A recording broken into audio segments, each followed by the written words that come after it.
Assalamualaikum warahmatullahi wabarakatuh. Mari kita belajar tentang sistem ekspresi pada manusia pada organ hati.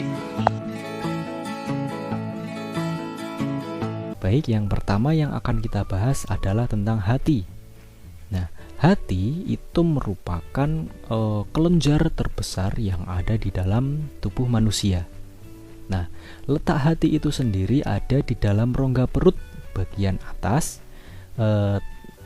tepatnya di atas lambung dan juga di bawah diafragma yang memisahkan antara rongga perut dan juga rongga dada.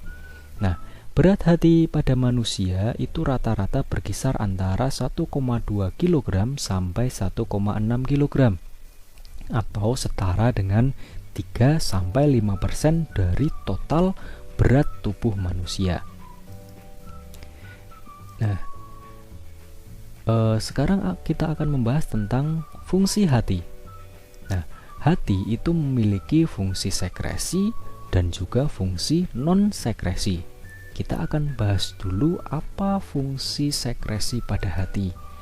Yang pertama, fungsi sekresi pada hati adalah hati dapat menghasilkan empedu melalui proses perombakan sel-sel darah. Nah, cairan empedu ini dia berfungsi dalam proses pencernaan makanan yang ada di dalam usus, berkaitan dengan emulsi lemak, kemudian penyerapan lemak di dalam usus dan lain sebagainya. Nah, fungsi yang kedua ini dia dapat memproduksi hormon trombopoietin. Nah, trombopoietin ini merupakan hormon yang dia berperan dalam produksi trombosit atau keping darah yang ada di dalam sumsum tulang belakang. Nah, kemudian fungsi sekresi hati yang ketiga adalah dia menghasilkan albumin, yaitu salah satu bentuk protein yang dia merupakan komponen dalam plasma darah. Kemudian fungsi sekresi yang keempat, dia menghasilkan hormon angiotensinogen yang dia akan diaktifkan oleh enzim renin, kemudian berperan dalam peningkatan tekanan darah. Kemudian fungsi sekresi yang kelima atau terakhir dari hati adalah dia menghasilkan enzim arginase yang berperan dalam pengubahan arginin menjadi ornitin dan juga urea yang terjadi di dalam hati. Kemudian apa fungsi non-sekresi dari hati? Yang pertama adalah sebagai tempat penyimpanan. Nah, tempat penyimpanan glikogen, tempat penyimpanan lemak, tempat penyimpanan zat besi, zat tembaga, kemudian vitamin A, vitamin D, dan juga vitamin B12. Nah, ini disimpan di dalam hati. Kemudian fungsi yang kedua dari non-sekresi di dalam hati adalah dia berperan dalam sistem imun atau sistem pertahanan tubuh, yaitu sebagai fagosit bakteri. Nah, ini diperankan oleh sel hati yang dinamakan sebagai sel Kupffer. Kemudian fungsi yang ketiga adalah degradasi hormon insulin dan juga hormon-hormon yang lain. Yang keempat, degradasi amoniak menjadi urea. Dan yang terakhir, degenerasi atau perombakan eritrosit yang dia sudah tua. Nah, itu adalah fungsi hati. Kemudian kita akan membahas tentang struktur dari hati atau struktur hepar. Nah, hati pada manusia ini terdiri dari dua bagian. Ada bagian kanan dan juga bagian kiri atau disebut juga lobus kanan dan lobus kiri. Nah, dua lobus besar pada hati ini dia dipisahkan oleh jaringan ikat yang terdiri dari bermacam-macam ligamentum. Ada ligamentum falciformis, ada ligamentum teres. Oh ya, lobus hati pada manusia ini dia besarnya tidak sama. Yang paling besar adalah lobus bagian kanan. Sedangkan bagian kiri dia memiliki ukuran yang lebih kecil. Nah, ini adalah penampang anterior atau bagian depan, dan yang samping sini adalah penampang posterior atau bagian belakang dari hati. Nah, kita lihat di dalam hati ini ada pembuluh darah yang masuk ke dalam hati. Jadi ada 2 pintu masuk darah masuk ke dalam hati, yaitu ada yang melalui arteri hepatika dan juga melalui vena porta hepatika. Jadi ada 2 pintu masuk darah ke dalam hati. Yang pertama kita bahas tentang arteri hepatika. Nah, arteri hepatika ini mengalirkan darah dari jantung masuk ke dalam hati. Jadi darah yang dibawa itu adalah darah yang segar langsung dari jantung. Sedangkan vena porta hepatika ini dia mengalirkan darah dari usus masuk ke dalam hati. Jadi itu bedanya ya. Kalau arteri hepatika itu membawa darah dari jantung ke dalam hati, kalau vena porta hepatika itu membawa darah dari usus masuk ke dalam hati. Nah, kemudian darah yang keluar dari hati menuju ke jantung ini dia akan melalui vena cava. Nah, ini di dalam vena cava dia akan masuk ke dalam jantung, vena cava inferior.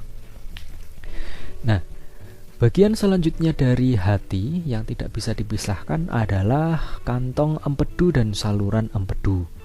Nah, fungsi dari kantong empedu ini dia jelas untuk sebagai tempat penyimpanan sementara dari cairan empedu yang ada di dalam hati. Nah, proses produksi cairan empedu di dalam hati itu sendiri pada manusia secara umum dapat memproduksi sebanyak 0,5 liter dalam 1 hari.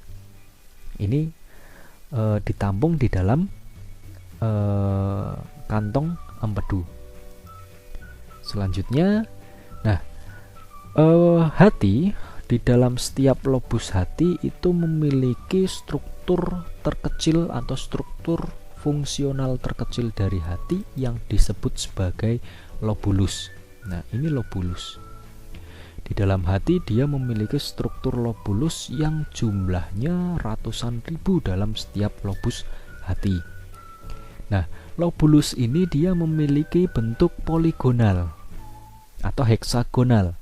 Dia memiliki 6 sudut, jadi persegi 6. Nah, setiap lobulus ini memiliki satu vena sentral atau vena di bagian tengah, sedangkan di bagian sudut-sudutnya ini terdapat pembuluh darah, baik itu arteri hepatika maupun vena porta hepatika. Nah, jadi darah akan masuk dari arteri hepatika dan juga vena porta hepatika masuk ke dalam lobulus hati, kemudian akan keluar dari vena sentral. Nah, kalau diperbesar dia memiliki bentuk seperti yang digambar sebelah kanan ini. Jadi di setiap sudutnya dia terdapat pembuluh darah baik arteri hepatika maupun vena porta hepatika, kemudian dia juga memiliki kelenjar empedu yang berfungsi mengalirkan zat empedu yang diproduksi di dalam lobulus hati ini untuk masuk ke kantong empedu. Nah, di dalam lobulus hati ini memiliki saluran-saluran bercabang-cabang. Ini disebut sebagai sinusoid. Ini tempat mengalirnya darah di dalam lobulus hati. Nah, di dalam lobulus hati ini juga terdapat sel cover. Sel cover itu yang berfungsi dalam sistem imun. Kemudian penyusun paling banyak dari lobulus hati itu ada sel yang dinamakan sebagai hepatosit. Nah, sel inilah yang melapisi bagian sinusoid. Fungsinya apa hepatosit ini?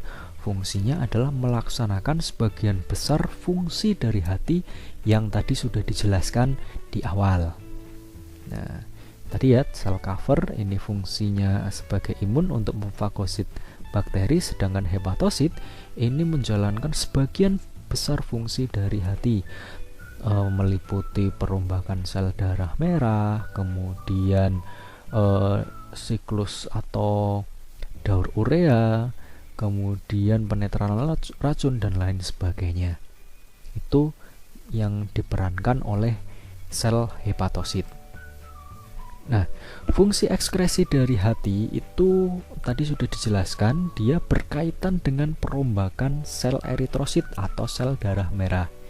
Nah, kita tahu dari pembahasan sebelumnya di sistem peredaran darah itu bahwa sel eritrosit atau sel darah merah itu dia memiliki umur fungsional, di mana umur rata-rata sel eritrosit pada manusia itu berkisar sampai 120 hari. Selanjutnya sel eritrosit sudah tidak efektif lagi sehingga dia harus dirombak lagi untuk diregenerasi menjadi eritrosit yang baru. Nah, proses perombakan itu terjadi di dalam hati. Prosesnya adalah yang pertama, eritrosit ini akan dipisahkan bagian hemoglobinnya. Ini terjadi di dalam hati. Nah, hemoglobin kemudian akan dipecah menjadi 3 molekul. Ada hemin atau heme, kemudian ada zat besi, dan ada globin. Nah, globin ini akan dimanfaatkan untuk pembentukan hemoglobin yang baru.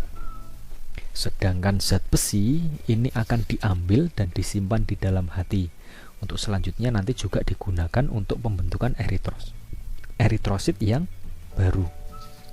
Nah, sedangkan hemin atau heme ini dia akan dipecah atau diubah menjadi bilirubin dan juga biliverdin. Nah, bilirubin dan biliverdin ini merupakan komponen yang ada di dalam cairan empedu. Nah, bilirubin ini akan dioksidasi menjadi zat yang dinamakan sebagai urobirin. Urobirin ini dia akan mewarnai feses dan juga urin. Jadi dia ketika keluar dari kantong empedu kemudian masuk ke saluran pencernaan, dia akan berperan dalam pewarnaan feses, sehingga ketika kita buang air besar, walaupun makanan yang kita makan ini berwarna-warni, yang keluar biasanya dia sama, yaitu sedikit kekuningan. Itu disebabkan oleh zat urobirin.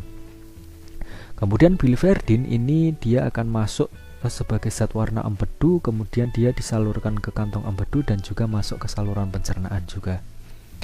Nah, itu fungsi ekskresi hati dalam perombakan sel eritrosit. Kemudian fungsi ekskresi hati selanjutnya yaitu dalam pembentukan urea. Nah, pembentukan urea ini dia melalui yang dinamakan sebagai daur ornitin atau siklus urea.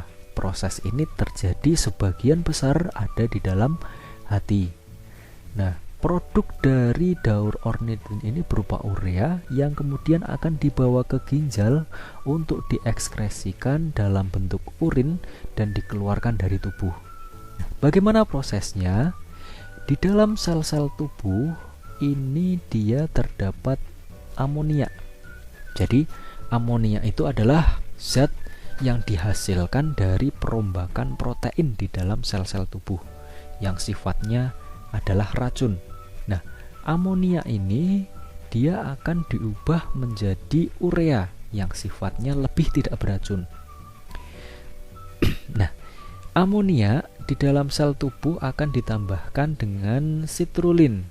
Kemudian dia akan diubah di dalam hati, di dalam sel-sel hati menjadi arginin. Nah, arginin kemudian akan diproses menjadi ornitin NH3 dan juga CO2 dan juga urea.